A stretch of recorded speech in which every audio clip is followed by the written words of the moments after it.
Organic അനാലിസിസിൽ തന്നിട്ടുള്ള organic കോമ്പൗണ്ടിൻ്റെയൊക്കെ colour സ്മെല്ലൊക്കെ നിങ്ങൾ മറന്നുപോയോ? എങ്ങനെയാണിത് ചെയ്യേണ്ടതെന്നുള്ള സിസ്റ്റമാറ്റിക് ആയിട്ടുള്ള മെത്തേഡ് നിങ്ങൾക്ക് അറിയില്ലേ എങ്കിൽ ഈ വീഡിയോ അതിന് വേണ്ടിയുള്ളതാണ്. നിങ്ങൾക്ക് മെയിനായിട്ട് തരിക ഫങ്ഷണൽ ഗ്രൂപ്പ് കാർബോക്സിലിക് ആസിഡ് തരാം, ആൽക്കഹോൾ തരാം, ഫീനോൾ തരാം, പിന്നെ ആൽഡിഹൈഡ്, കീറ്റോൺ തരാം, അമീൻ തരാം. ഇത് 6 തരാറുള്ളത്. ചിലർ പറഞ്ഞേക്കാം കാർബോഹൈഡ്രേറ്റ്സും കൊടുക്കാറുണ്ടെന്ന്.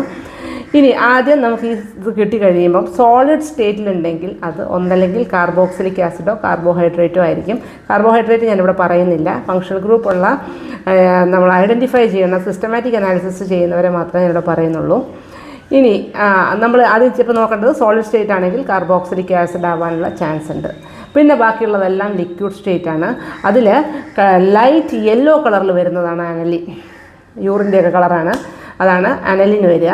അതുപോലെ തന്നെ ഡാർക്ക് ബ്രൗൺ, ഡാർക്ക് അല്ലെങ്കിൽ ലൈറ്റ് ബ്രൗണിൽ വരുന്നതാണ് ഫീനോളിൻ്റെ കളറ്. ബാക്കി 3 പേരും, അതായത് ആൽഡിഹൈഡ്, കീറ്റോണ്, പിന്നെ വേറെ ആൽക്കഹോൾ, ഇവർ 3 പേരും കളർലെസ് ആയിരിക്കും. അപ്പോൾ ആദ്യം കളറിൽ നിന്ന് നമുക്കൊരു ഐഡിയ കിട്ടും. പിന്നെ ഉള്ളത് സ്മെല്ലാണ്. കാർബോക്സിലിക് ആസിഡ് എന്ന് പറഞ്ഞാൽ വിനീഗറിൻ്റെ സ്മെല്ലായിരിക്കും. നമ്മുടെ വീട്ടിൽ വിനാഗിരി ഉണ്ടല്ലോ, അത് വാങ്ങിക്കുമ്പോൾ അതിനൊരു മണം ഉണ്ടല്ലോ, അതായിരിക്കും കാർബോക്സിലിക് ആസിഡിൻ്റെ സ്മെല്ല്. പിന്നെ അമീൻ്റെ സ്മെല്ലെന്ന് പറഞ്ഞാൽ ഒരു പഞ്ചൻ സ്മെല്ലാണ്. ഇതേ പഞ്ചൻ സ്മെല്ലാണ് നമ്മൾ ആൽഡിഹൈഡിന് എഴുതുക. പക്ഷേ പഞ്ചൻ സ്മെല്ലാണെങ്കിലും എന്താണ്, കളർ വ്യത്യാസം കൊണ്ട് നമുക്ക് മനസ്സിലാക്കാൻ പറ്റും അല്ലേ. ആൽഡിഹൈഡ് ആണെങ്കിൽ കളർലെസ് ആണ്, അതേസമയം അമീൻ ആണെങ്കിൽ ഒരു ലൈറ്റ് യെല്ലോ കളറാണ്. അപ്പം പഞ്ചൻ സ്മെല്ലെന്ന് പറയുന്നത് അതാണ്. പിന്നെ ഉള്ളത് ആൽക്കഹോൾ. ആൽക്കഹോളിൻ്റെ സ്മെല്ല് ഞാൻ പറയാതെ തന്നെ നിങ്ങൾക്കറിയായിരിക്കും. പിന്നെ ഉള്ളത് ഫീനോളിക് സ്മെല്ല്. ഫീനോൾ പ്രത്യേകം ശ്രദ്ധിക്കണം, കയ്യിലൊന്നും വീടരുത്, എവിടെ തട്ടിയാലും ഭയങ്കരമായിട്ട് പൊള്ളുന്നൊരു സാധനമാണ്. അപ്പോൾ ഫീനോൾ നിങ്ങൾക്ക് കിട്ടുകയാണെങ്കിൽ ആദ്യം അതിൻ്റെ സ്മെല്ലെന്ന് പറഞ്ഞാൽ നമ്മുടെ ഈ തറ തുടയ്ക്കുന്ന ലോഷനുകളുടെയൊക്കെ മണം, നമ്മുടെ അല്ലെങ്കിൽ പിന്നെ ചില സോപ്പുകളുടെയൊക്കെ മണമാണ് ഫീനോളിക് സ്മെല്ല്. ഫീനോളിൻ്റെ സ്മെല്ല് അതാണ്. പിന്നെ കീറ്റോൺ എന്ന് പറഞ്ഞാൽ ആൽഡിഹൈഡ് പോലെ അത്ര രൂക്ഷമല്ല, കുറച്ചൊരു പ്ലസൻ്റ് ആയിട്ടുള്ളൊരു സ്മെല്ലാണ് അതിന്. നമ്മുടെ നെയിൽ പോളിഷ് റിമൂവറിൻ്റെയൊക്കെ അസറ്റോണാണ്, അതിൻ്റെയൊക്കെ സ്മെല്ല് കീറ്റോണിൻ്റെ സ്മെല്ലുമായിട്ട് അടുത്ത് നിൽക്കുന്നതാണ്. അപ്പോൾ ഇതൊക്കെയാണ് സ്മെല്ല്. അതപ്പോൾ നമ്മളൊന്ന് നോട്ട് ചെയ്ത് വയ്ക്കുക. അപ്പോൾ തന്നെ നമുക്ക് ഏകദേശം ഐഡിയ കിട്ടും നമ്മുടെ കയ്യിൽ ഏതാണ് ഓർഗാനിക് കോമ്പൗണ്ട് വന്നിട്ടുള്ളതെന്ന് കേട്ടോ. പിന്നെ ഉള്ളത് ഇതൊക്കെ ഞാൻ പറയുന്ന പ്രിലിമിനറി ടെസ്റ്റാണ് കേട്ടോ. പ്രിലിമിനറി ടെസ്റ്റ് കണ്ടുകൊണ്ട് നേരിട്ട് പോയി പിന്നെ റിപ്പോർട്ട് ചെയ്യരുത്, കൺഫർമേറ്ററി നിങ്ങൾ ചെയ്യണം. പിന്നെ പ്രിലിമിനറി ടെസ്റ്റ് ചെയ്യാറുള്ളത് നമ്മൾ സോളബിലിറ്റി ടെസ്റ്റാണ്. നിങ്ങൾക്കറിയാം ഹൈഡ്രജൻ ബോണ്ടിങ് കൂടുതലുണ്ടെങ്കിൽ സോളബിലിറ്റി കൂടുമെന്നല്ലേ. അപ്പോൾ നിങ്ങളൊന്ന് പറഞ്ഞാൽ ഈ ഫങ്ഷണൽ ഗ്രൂപ്പുകളിൽ ആരൊക്കെ ആയിരിക്കും highly soluble in water? Carboxylic acid soluble in water നിങ്ങൾ പഠിക്കുന്നുണ്ട്. പ്രോപ്പർട്ടീസ് ഓഫ് അസറ്റിക് ആസിഡിൽ they are soluble in water. പിന്നെ അതേപോലെ സോളബിളാണ് ആൽക്കഹോളും ഫീനോളും. നിങ്ങൾക്കറിയാം they are having hydrogen bonding. പിന്നെ ബാക്കി 3 പേരില്ലേ, ആൽഡിഹൈഡ്, കീറ്റോണ്, പിന്നെ അമീൻ, അതൊന്നും സ്പെയറിംഗ്ലി സോളബിളിനെ നമുക്ക് പറയാൻ പറ്റുള്ളൂ, അത്രയ്ക്ക് സോളബിൾ അല്ല ഇൻ വാട്ടർ. അതാണ് എന്താ പറയുക സോളബിലിറ്റി ടെസ്റ്റ്. പിന്നെ നമ്മൾ ചെയ്യേണ്ടത് ലിറ്റ്മസ് ടെസ്റ്റാണ്. നിങ്ങൾക്കറിയാം ആസിഡ് ആണെങ്കിൽ ലിറ്റ്മസ് ബ്ലൂ ടു റെഡ് ആണ്, ബേസ് ആണെങ്കിൽ റെഡ് ടു ബ്ലൂ ആണ്. ഇതിൽ നിങ്ങൾക്കറിയാം നമ്മുടെ ഫീനോൾ ഞാൻ നേരത്തെ പറഞ്ഞു പൊള്ളുന്നതാണ്, ഹൈലി ആസിഡിക് ആണെന്ന് പറഞ്ഞു അല്ലേ. ഫീനോള്, പിന്നെ അതുപോലെ കാർബോക്സിലിക് ആസിഡ്, പേര് കേൾക്കുമ്പോൾ തന്നെ അറിയാം കാർബോക്സിലിക് ആസിഡ്. പിന്നെ ഇവർ 2 പേരും നമ്മുടെ ലിറ്റ്മസ് പേപ്പറിനെ ബ്ലൂ കളറ് റെഡ് ആക്കുന്നവരാണ്. അതും വൈവയ്ക്ക് ചോദിക്കുന്ന ക്വസ്റ്റ്യനാണ് കേട്ടോ.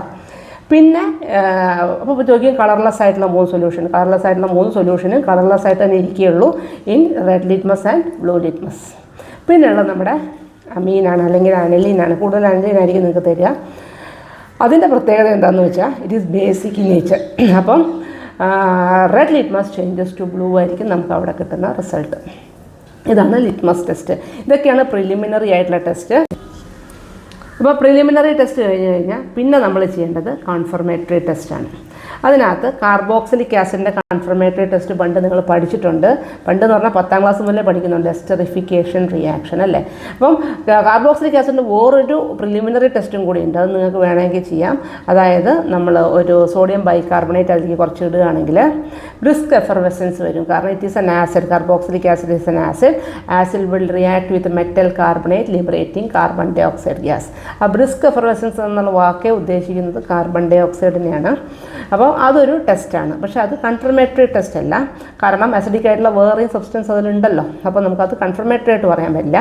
കൺഫർമേറ്ററി ആയിട്ട് നിങ്ങൾക്ക് എസ്റ്ററിഫിക്കേഷൻ യൂസ് ചെയ്യാം. എസ്റ്ററിഫിക്കേഷൻ പണ്ട് നിങ്ങൾ 10ാം ക്ലാസ്സിലും പഠിച്ചിട്ടുണ്ട്.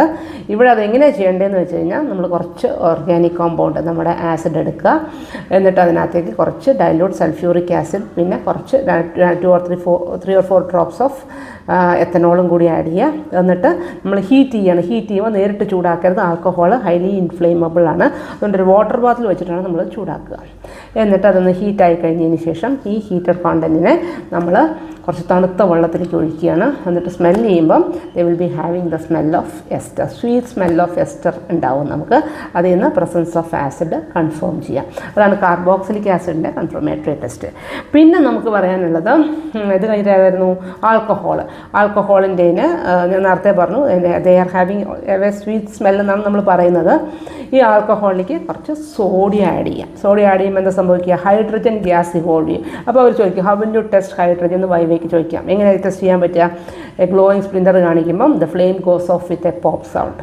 ഇനി അവിടെ എന്താ സംഭവിക്കുന്ന റിയാക്ഷൻ എന്ന് ചോദിച്ചാൽ ആൽക്കഹോളിലെ hydrogen is replaced by sodium. Hydrogen acidic hydrogen ആണ് അവിടെ. It is replaced by sodium to form C2H5ONa. അതാണ് അവിടുത്തെ റിയാക്ഷൻ. സോഡിയം ഈത്ത് ഓക്സൈഡ് ഉണ്ടാവും. അതാണ് എന്തിൻ്റെ? ആൽക്കഹോളിൻ്റെ കൺഫർമേറ്ററി ടെസ്റ്റ്. പിന്നെ അത് കഴിഞ്ഞതിന് ശേഷം പിന്നെ വരുന്നത് നമ്മുടെ ആൽഡിഹൈഡാണ്. ആൽഡിഹൈഡും കീറ്റോണും. അതിന് ഒത്തിരി ആൽഡിഹൈഡിനാണെങ്കിൽ ഒത്തിരി റിയേജൻറ്റുകളുണ്ട്. ഒന്നാമത് ഷിഫ്സ് റിയേജൻറ്റിൽ ഒരു മജന്ത കളർ കിട്ടും, അല്ലെങ്കിൽ ടോളറൻസ് ടെസ്റ്റ് ഉണ്ട്, അല്ലെങ്കിൽ ഫെല്ലിങ്സ് ടെസ്റ്റ് ഉണ്ട്. ഇതിലെല്ലാം പോസിറ്റീവ് തരുന്ന ആളാണ് ആൽഡിഹൈഡ്. അതേസമയം കീറ്റോണ് ഇത് തരില്ല. അപ്പോൾ പിന്നെ ചോദിക്കുന്നത് വാട്ട് ഈസ് ടോളറൻസ് റിയേജൻറ്റ് എന്ന് ചോദിക്കാം. അതായത് അമോണിയക്കൽ സിൽവർ നൈട്രേറ്റ്, അതായത് സിൽവർ നൈട്രേറ്റിലേക്ക് അമോണിയയും സോഡിയം ഹൈഡ്രോക്സൈഡും ആഡ് ചെയ്തിട്ട് ഇതിനകത്ത് നമ്മൾ ഓർഗാനിക് കോമ്പൗണ്ട് ഇട്ടിട്ട് ഇത് ഈ പറയുന്ന പോലെ വാട്ടർ ബാത്തിലാണ് നമ്മൾ ഹീറ്റ് ചെയ്യുന്നത്. ഇപ്പോൾ വൈവയിൽ അവർ ചോദിക്കും question what is the silver mirror എന്ന് ചോദിക്കും. അവിടെ എന്താ സംഭവിക്കുന്നത്? അമോണിയക്കൽ സിൽവർ നൈട്രേറ്റ് ആരെ ഓക്സിഡൈസ് ചെയ്യും? നമ്മുടെ it's A mild oxidising agent. അത് നമ്മുടെ ആൽഡിഹൈഡിനെ ഓക്സിഡൈസ് ചെയ്യും. ആൽഡിഹൈഡും മൈൽഡ് ഓക്സിഡൈസിങ് ഏജൻറ്റിൽ പോലും എന്തായിട്ട് മാറും? COO- ആയിട്ട് മാറും. അപ്പം ആൽഡിഹൈഡിൽ നടക്കുന്നത് ഓക്സിഡേഷനാണ്. ഈ അമോണിക സിൽവർ നൈട്രേറ്റ് എന്ത് പറ്റും? Silver complex they decompose or they will reduce to form metallic silver. ആ മെറ്റാലിക് സിൽവറാണ് ആ ടെസ്റ്റ് ട്യൂബിൻ്റെ സൈഡിൽ വന്നിട്ട് ഒരു മിറർ ലൈക്ക് കോട്ടിങ് കൊടുക്കുന്നത്. അപ്പോൾ ഇത് വൈവേക്ക് സ്ഥിരമാണ്. എല്ലാവർക്കും ഇഷ്ടമുള്ളൊരു ചോദ്യമാണ് ടോളറൻസ് റിയേജൻറ്റ്. അതുകൊണ്ടാണ് ഞാൻ ഡീറ്റെയിൽ ആയിട്ട് പറഞ്ഞത്. ഇതേപോലെ തന്നെയാണ് felling A and felling B. അത് what is felling A, felling B എന്ന് ചോദിക്കാം. കോപ്പർ സൾഫേറ്റും റോഷലേസാട്ടും അത് ചോദിക്കും, എന്താണെന്ന് ചോദിക്കാം. എന്നിട്ട് അത് രണ്ടും ഈക്വൽ മിക്സ്ചറിൽ നമ്മൾ സോഡിലേക്ക് ഇട്ടിട്ട് നേരത്തെ പോലെ വാട്ടർ ബാത്തിലിട്ട് ചൂടാക്കുകയാണ്. അപ്പോൾ ഇവിടെ സംഭവിക്കുന്നത് ഓർഗാനിക് കോമ്പൗണ്ട്, അതായത് നമ്മുടെ aldehyde get converted to COO- ആണ്. അതുപോലെ തന്നെ കോപ്പർ റെഡിഷ് ബ്രൗൺ പ്രസിപ്പിറ്റേറ്റ് ആയിട്ട് അവിടെ റെഡ്യൂസ് ആവുകയാണ് ചെയ്യുന്നത്. അപ്പം ഈ ഒരു റിയാക്ഷനും സ്ഥിരമായിട്ട് ചോദിക്കുന്നതാണ്. പിന്നെയുള്ളത് ടെസ്റ്റ് ഫോർ കീറ്റോൺ ആണ്. കീറ്റോണിൻ്റെ ടെസ്റ്റ് നമുക്ക് സോഡിയം നൈട്രോപ്രസൈഡ് ടെസ്റ്റ് നല്ലോണം എഴുതാം. കാരണം എന്താണെന്ന് വെച്ച് കഴിഞ്ഞാൽ sodium nitroprusside in presence of sodium hydroxide നമ്മൾ ആഡ് ചെയ്യുമ്പം ഒരു ഡാർക്ക് റെഡ് കളറ് അല്ലെങ്കിൽ ഒരു റെഡിഷ് ബ്രൗൺ എന്ന് പറയാം, ഡാർക്ക് റെഡ് കളറ് കിട്ടുകയാണെങ്കിൽ presence of ketone is confirmed. ഇനിയാണ് നമ്മുടെ ഫീനോൾ വരുന്നത്. ഫീനോളിക് ഗ്രൂപ്പ് എങ്ങനെയാണ് ഇത് ചെയ്യുക എന്നുള്ളത് അതിന് ഏറ്റവും നല്ല ഇമ്പോർട്ടൻ്റ് നമ്മുടെ ന്യൂട്രൽ ഫെറിക്ലോറൈഡ് ടെസ്റ്റാണ്. ന്യൂട്രൽ ഫെറിക്ലോറൈഡ് ടെസ്റ്റിൽ ഒരു വയലറ്റ് കളർ തരികയാണെങ്കിൽ presence of phenol is confirmed എന്ന് പറയാം. അത് ഞാൻ നേരത്തെ പറഞ്ഞതെന്ന് എനിക്ക് ഓർമ്മയില്ല. പിന്നെ അടുത്തത് ലാസ്റ്റ് നമുക്കുള്ളത് മീനാണ്. ആൽക്കഹോളിക് പൊട്ടാഷ്യം ഹൈഡ്രോക്സൈഡ്, പ്രത്യേകം ശ്രദ്ധിക്കണം, ആൻഡ് ക്ലോറോഫോം. അപ്പം നമുക്ക് കിട്ടുന്ന പ്രോഡക്റ്റ് ഐസോസൈനൈഡ് ഫോം ചെയ്ത് ലാബിൽ നമ്മൾ ചെയ്യില്ല, കാരണം ഐസോസൈനൈഡ് പോയ്സണസ് ആണ്. അതുകൊണ്ട് നമ്മളത് ചെയ്യാറില്ല, എഴുതുക മാത്രമേ ചെയ്യാറുള്ളൂ.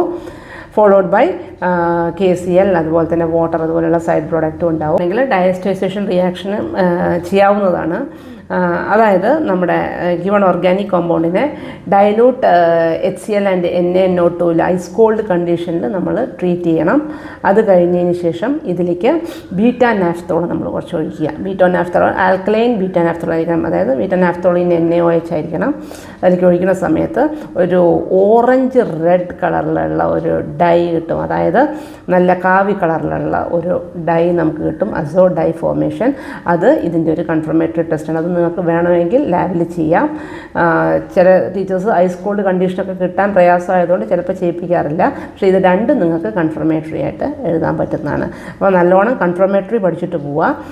പ്രിലിമിനറി ടെസ്റ്റ് എന്നോ അല്ലെങ്കിൽ അത് കാണുമ്പോഴോ അതിൻ്റെ മണം കൊണ്ടോ തന്നെ നിങ്ങൾക്ക് കോമ്പൗണ്ട് ഐഡൻറ്റിഫൈ ചെയ്യാൻ പറ്റിയാലും കൺഫർമേറ്ററി ടെസ്റ്റ് പഠിക്കാതിരുന്നാൽ വൈവയ്ക്ക് അവർ ചോദിച്ചാൽ ആൻസർ പറയാൻ പറ്റില്ല. തന്നെ